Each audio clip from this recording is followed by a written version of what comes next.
Hi guys, welcome to cricket chat with Venkatesh.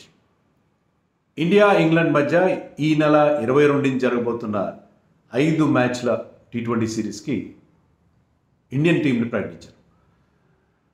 దీంట్లో పెద్దగా surprises లేవు, కానీ హైలైట్ ఏంటంటే the return of Mohammed Shami. Mohammed Shami last time ఎప్పుడు ఆడాడు ఇండియాకి? Way back in November 2023, 19th November. మనం మర్చిపోలేని ఒక చేదు అనుభవం లాంటి రోజు, final of one day world cup. ఆ తర్వాత మహమ్మద్ షమి ఇంజరీ వల్ల ఇండియాకి ఆడలేదు. ఇటీవల కాలంలో డొమెస్టిక్ మ్యాచెస్ ఆడాడు, బట్ బీజీటీలో అతన్ని మనం చూడలేదు. ఇప్పుడు ఈ స్టేజింగ్ కమ్బ్యాక్. T20స్లో ముందు ఆడుతున్న తర్వాత వన్ డేస్లో కూడా ఆడే అవకాశం. వన్ డే టీంని ప్రకటించలేదు, బహుశా ఛాంపియన్స్ ట్రోఫీ టీం ప్రకటించడానికి కూడా టైం అడిగారు. ఎందుకంటే బుమ్రా ఫిట్నెస్ విషయంలో ఇంకా క్వశ్చన్ మార్క్ ఉంది కాబట్టి యాక్చువల్గా రేపే, అంటే సండే రోజున డెడ్ లైన్ అది టీమ్ అనౌన్స్ చేయాలి. But India has సౌట్ special permission to announce the squad at a later date అని చెప్పి కొన్ని రోజుల తర్వాత అనౌన్స్ చేస్తారు. So champions trophy team selection late అయ్యే అవకాశం ఉందని వార్తలు వచ్చినాయి. అలాగే ఇంగ్లాండ్తో జరగబోయే వన్ డే సిరీస్ కూడా టీంని అనౌన్స్ చేయలేదు. వన్ డే సిరీస్ టీం కూడా ఎందుకు అనౌన్స్ చేయలేదు అంటే ఛాంపియన్స్ ట్రోఫీ టీమ్ అండ్ ఇంగ్లాండ్తో జరగబోయే one day team almost one and the same ఉంటుంది, ఎక్సెప్ట్ 1 or 2 చేంజెస్తో మినహాయిస్తే. కాబట్టి అది ముందుగా ఎందుకు అనౌన్స్ చేస్తారు ఒకేసారి? బహుశా ఛాంపియన్స్ ట్రోఫీ విషయంలో క్లారిటీ వచ్చిన తర్వాతే ఆ టీంని కూడా అనౌన్స్ చేస్తారు అనుకుంటున్నాను. ఎందుకంటే ఇంగ్లాండ్తో ముందుగా T20 సిరీస్ జరుగుతుంది, followed by one day series. So T20 స్క్వాడ్లో షమీ రిటర్న్ ఒక ప్రత్యేకంగా చెప్పుకోవాల్సిన పరిస్థితి. అంటే రెండోది, కుల్దీప్ యాదవ్ లేడు. కుల్దీప్ యాదవ్ కూడా కోలుకుంటాడు ఇంజరీ నుంచి అని మనకి వార్తలు వచ్చినాయి. సో ఇక్కడ లేడంటే మరి తర్వాత వన్ డే సిరీస్కి ఉంటాడా, ఛాంపియన్స్ ట్రోఫీకి ఉంటాడా? అతను ఫిట్ అయి ఉంటే ఈ పాటికే ఈ సిరీస్లో అతను కూడా ఆడించారు కదా. ఎందుకంటే చాలా కాలంగా అతను కూడా ఆడట్లేదు. న్యూజిలాండ్తో జరిగిన టెస్ట్ సిరీస్ తర్వాత we have not seen him in action. So మరి అతను లేడంటే అతని ఫిట్నెస్ విషయంలో అతని అవైలబిలిటీ ఫర్ ఛాంపియన్స్ ట్రోఫీ అది కూడా డౌట్లు వస్తున్నాయి. ఎలాంటి క్లారిటీ లేదు. టీం అనౌన్స్ చేశారు, తాంబూలాలు ఇచ్చేసాం తన్నుకు చావండి అన్నట్టుగా ఎప్పటిలాగే ట్విట్టర్లోనే పెట్టేసి ఈ చేతులు దులిపేసుకున్నారు. ప్రెస్ కాన్ఫరెన్స్లో అలాంటివి ఏం లేవు. మామూలుగా చీఫ్ సెలెక్టర్ వచ్చి పలానా ప్లేన్ తీసుకున్నాం, పలానా ప్లేన్ తీసుకోలేదని చెప్పి అంటే బాగుంటుంది కదా, అలాంటిది ఏం లేదు. ఈవెన్ రియాన్ పరాగ్ విషయంలో కూడా క్లారిటీ లేదు. Riyan Parag has been part of India's T20 squad. అతను కూడా కొద్ది కాలంగా ఇంజర్డ్ లిస్ట్లో ఉన్నాడు. మరి అతని విషయంలో కూడా ఎలాంటి క్లారిటీ లేదు. సో అతను కూడా టీంలో లేడు. సో కుల్దీప్ యాదవ్ లేకపోవడం, షమి ఉండడం ప్రత్యేకంగా చెప్పుకోవాల్సిన విషయం. అన్నిటికంటే ఇంకొక ఇంపార్టెంట్ థింగ్ అంటే Axar Patel has been named as the vice captain of Indian team. So Axar Patel చాలా మంచి కాంట్రిబ్యూషన్స్ ఇస్తున్న ఇండియన్ క్రికెట్కి. సో చాలా మంచి రివార్డ్ అతనికి లభించిందని కూడా మనం అనుకోవాలి. మంచి రివార్డ్ లభించింది అట్ లాస్ట్ అక్షర్ పటేల్కి. వైస్ కెప్టెన్ అయినంత మాత్రాన ఏంటంటే వైస్ కెప్టెన్ కావడం కూడా గొప్ప విషయం కదా. అక్షర్ పటేల్ లాంటి ఒక క్రికెటర్ హూ హెస్ కంట్రిబ్యూటెడ్, ఏ మ్యాచ్లో ఆడినా ఏదో ఒక రకంగా కంట్రిబ్యూట్ చేస్తారు. బ్యాట్లోనో, బౌలింగ్తోనో, ఫీల్డింగ్తోనో. Very good player to have in your team. So అతన్ని వైస్ క్యాప్టెన్ చేశారు. Suryakumar Yadav of course is the captain. And మొన్న బార్డర్ గాస్కర్ ట్రోఫీ టెస్ట్ సిరీస్లో ఆడిన వాళ్ళకి అందరికీ రెస్ట్ ఇస్తారని మనం అనుకున్నాం. ఒకరిద్దరు ఎక్సెప్షన్స్ అనుకున్నాం. ఆ ఎక్సెప్షన్స్లో హర్షిత్ రాణా ఉండొచ్చని నిన్న కూడా నేను వీడియోలో చెప్పాను. హర్షిత్ రాణా ఉన్నాడు ఈ T20 బయలాటరల్ సిరీస్కి. వాషింగ్టన్ సుందర్ కూడా ఉన్నాడు. ప్లస్ నితీష్ కుమార్ రెడ్డి కూడా ఉన్నాడు. నితీష్ కుమార్ రెడ్డి ఈ ముగ్గురులో నితీష్ ఒక్కడే 5 టెస్ట్ మ్యాచ్లు ఆడాడు. సో రెస్ట్ ఇవ్వాల్సి వస్తే నితీష్కి ఇవ్వాలి, కానీ నితీష్ కుమార్ని పెట్టారు. వాషింగ్టన్ 3 టెస్టులు ఆడాడు. హర్షిత్ రాణా 2 టెస్టులు ఆడాడు. వీళ్ళతో పాటు వీళ్ళని కూడా పెట్టారు. సో నితీష్ కుమార్ రెడ్డిని ఎందుకు చేర్చారు? శివం దూబే లేడు.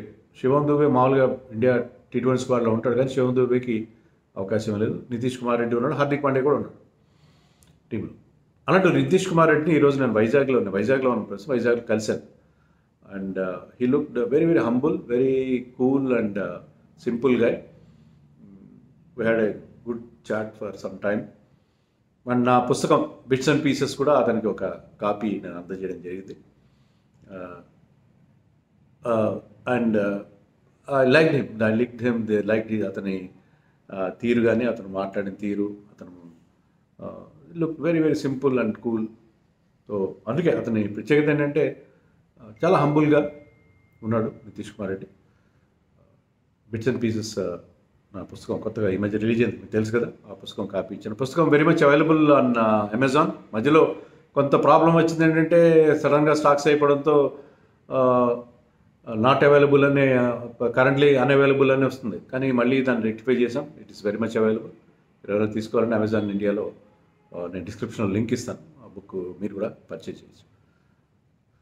సో నితీష్ కుమార్ రెడ్డిని ఎందుకు పెట్టారు అనేది ఒక క్వశ్చన్ మార్క్. దానికి రీజన్ నేను కూడా ఏంటంటే హార్దిక్ పాండ్యా 5 మ్యాచ్ల లాంగ్ సిరీస్. హార్దిక్ పాండ్యాని అన్ని మ్యాచ్ల్లో ఆడించారు బహుశా, ఎందుకంటే ఛాంపియన్స్ ట్రోఫీలో మనకు చాలా ఇంపార్టెంట్ ప్లేయర్ అది. హార్దిక్ పాండ్యాని బహుశా ఇంగ్లాండ్తో జరగబోయే వన్డే స్క్వాడ్లో కూడా అతనికి రెస్ట్ ఇస్తారు.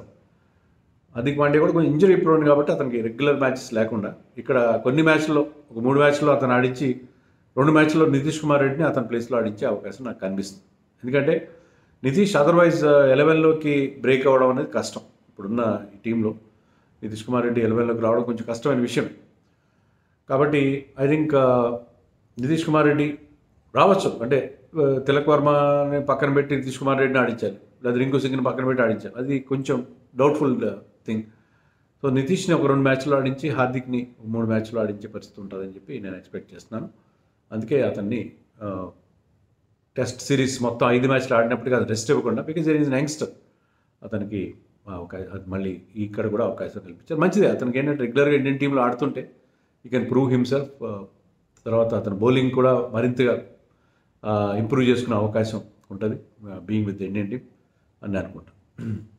సో ఒకసారి మీకు స్క్వాడ్ చెప్తాను. స్క్వాడ్ చెప్పి దీంట్లో ఎలా ఉందనేది మనం చూద్దాం. స్క్వాడ్లో Suryakumar Yadav, Sanju Samson, Suryakumar Yadav captain, Sanju Samson wicket keeper, Abhishek Sharma, in all likelihood Sanju and Abhishek open చేస్తారు. Tilak Varma will bat at number 4, Suryakumar will bat at number 3 అనుకుంటున్నాను నేను. హార్దిక్ పాండ్యా, రింకు సింగ్, నితీష్ కుమార్ రెడ్డి, అక్షర్ పటేల్ వైస్ కెప్టెన్ మనం చెప్పుకున్నట్టుగా, హర్షిత్ రాణా, హర్షదీప్ సింగ్, మహమ్మద్ షమి, వరుణ్ చక్రవర్తి. మనం చెప్పుకున్న వరుణ్ చక్రవర్తి ఛాంపియన్స్ ట్రోఫీలో ఆడే అవకాశాలు కూడా స్పష్టంగా కనిపిస్తున్నాయి. Varun Chakravarthy, Ravi Bishnoi, Washington Sundar, Dhruv Jurel is the second keeper. Rishabh Pant ఎందుకు లేడని చాలామంది అంటున్నారు. ఇది స్క్వాడ్. రిషబ్ పంత్ ఎందుకు లేడు అంటున్నారు. రిషబ్ పంత్ ఎందుకుంటాడు? 5 టెస్టుల్లో కీపింగ్ చేశాడు, బ్యాటింగ్ చేశాడు, అతను రెస్ట్ ఇవ్వాలి కదా. నితీష్ అంటే యంగ్స్టర్ కాబట్టి అతను ఆడిస్తున్నారు. కానీ రిషబ్ పంత్ లేకపోవడం కొంతమంది ఆశ్చర్యం వ్యక్తం చేస్తున్నారు. దట్ ఈస్ మిగతా ప్లేయర్స్ రెస్ట్ ఇచ్చిండే అతనికి రెస్ట్ ఇచ్చారు. ఓకే, అలాగే జైస్వాల్కి గిల్ కూడా రెస్ట్ ఇచ్చారు కదా. సో ఇది స్క్వాడ్. దీంట్లో మీకు 3 ప్రాపర్ పేసర్స్ ఉన్నారు. మహమ్మద్ షమీతో పాటు Harshit Rana and Harshdeep Singh. Hardik Pandya is the 4th seamer, అది ఆల్రౌండర్ అతను. అలాగే 4 స్పిన్నర్స్ కనిపిస్తున్నారు. 4 స్పిన్నర్స్ ఎవరంటే Axar Patel, Varun Chakravarthy, Ravi Bishnoi and Washington Sundar. 2 keepers Samson and Jurel. మీకు ప్యూర్ బ్యాటర్స్గా ఉండేది 2 ఉన్నారు, Suryakumar Yadav and Rinku Singh. And pure బౌలర్స్గా ఉండేది హర్షిత్ రాణా, హర్షదీప్, షమి అండ్ బిష్నోయ్ మాత్రమే ఉన్నారు, వరుణ్ చక్రవర్తి.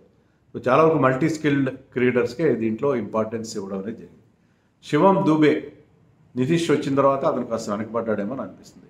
నేను ఫీల్డింగ్ కూడా పెద్ద గొప్పగా చేయడు అతను. సో శివం దూబే కాస్త వెనకబడ్డాడు నితీష్ రావడంతో. తర్వాత మీకు రుతురాజ్ గైక్వాడ్ కూడా లేకపోవడం గురించి నేను టీం ఇచ్చినప్పుడు చాలామంది చాలా నిష్ఠూరంగా మాట్లాడారు నాతో. నువ్వు ఎప్పుడు రుతురాజ్ గురించి చెప్పవు, రుతురాజ్ని ఎందుకు పెట్టవు. రుతురాజ్ని ఫార్మాట్ కన్సిడర్ చేయట్లేదు for a long time. He's not been considered by the selectors. మనం ప్రెడిక్టెడ్ 11 స్క్వాడ్ ఇచ్చినప్పుడు అతను వచ్చే అవకాశం లేనప్పుడు అతని పేరు ఎందుకు చెప్తాం మనం. అందుకే నేను చెప్పలేదు. అలాగే ఎలాగో లేడు కూడా లేడు, ఎందుకంటే మల్టీ స్కిల్డ్ క్రికెటర్స్కే ఎక్కువ ఇంపార్టెన్స్ ఇస్తున్నారు T20 ఫార్మాట్లో. ఒకరిద్దరు అంటే somebody so exceptional like Suryakumar Yadav, finisher like Rinku Singh, వీళ్ళు మినహాయిస్తే బ్యాటింగ్ విషయంలో కేవలం నేను బ్యాటింగ్ మాత్రమే చేస్తాను అనే వాళ్ళ విషయంలో వాళ్ళ సెలక్షన్ కాస్త కష్టంగా మనకి కనిపిస్తుంది. Abhishek Sharma can bowl. ఇప్పుడు Abhishek Sharma, Tilak Varma they are batting allrounders. So మీకు స్పిన్ బౌలింగ్ ఆల్రౌండర్స్గా మీకు అక్కడ అక్షర్ పటేల్ ఉన్నాడు, వాషింగ్టన్ సుందర్ ఉన్నాడు. అండ్ పేస్ బౌలింగ్ ఆల్రౌండర్స్లో మనకి హార్దిక్ అండ్ నితీష్ ఉన్నారు. సో మీకు అందరూ కూడా మల్టీ స్కిల్డ్ క్రికెటర్సే దీంట్లో మనకు కనిపిస్తున్నారు. స్క్వాడ్లో పెద్దగా ఎవరిని మిస్సింగ్ నేమ్స్ ఏం కనబడట్లేదు. మనం అనుకున్నట్టుగానే అనుకున్న ప్లేయర్సే ఉన్నారు అని నాకు అనిపిస్తుంది. సో మహమ్మద్ షమి రిటర్న్ అనేది చాలా శుభసూచకం ఇండియాకి. ఎందుకంటే అతను వస్తే ఒకవేళ బుమ్రా మనకి ఛాంపియన్స్ ట్రోఫీలో పూర్తి స్థాయిలో అవైలబుల్గా లేకపోయినా షమి ఉంటే మనకి ఆ లోడ్ చాలా వరకు కవర్ అయ్యే పరిస్థితి. So that welcome change. But Kuldeep Yadav గురించి మరి మనకి ఎలాంటి సమాచారం లేదు. సో టీం గురించి మీరేమనుకుంటున్నారో నాకు కామెంట్స్లో